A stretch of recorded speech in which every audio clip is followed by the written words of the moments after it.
Hi, I am Deborah R. Richardson of Debra R. Richardson LLC, and I work with you to help you clean up your vendor data, clean up your vendor processes so that you pay the right vendor.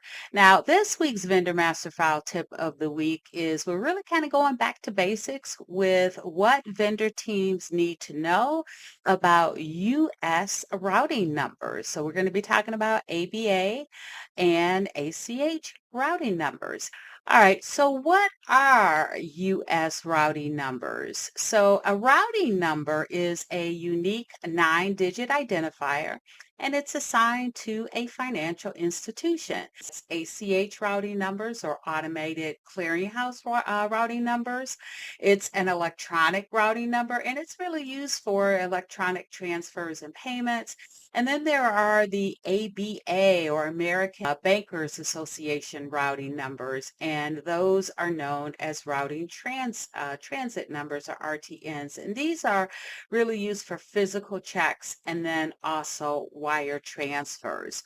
So why should you be so concerned? Why should the vendor team care about routing numbers? Well, first off, routing numbers, the ABA and ACH are usually the same number. However, some banks will have an ABA number for wire transfers. And if you get that wrong, then you can have return payments from the bank. And now you've got rework to do.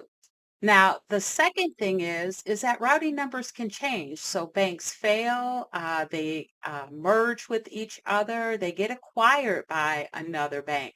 And when that happens, routing numbers will change. And just think about all of those routing numbers for the vendors that are in your vendor master file that banked with one of the banks that either closed or merged with another bank or got acquired by another bank.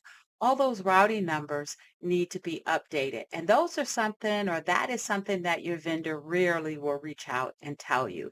And so because of that, you want to make sure you always keep it updated because having the wrong numbers on your vendor record and having the pay file pull that wrong number into the pay file and send it off to the bank can result again in unsuccessful or return payments, and now you have rework, or it could result in notch fines.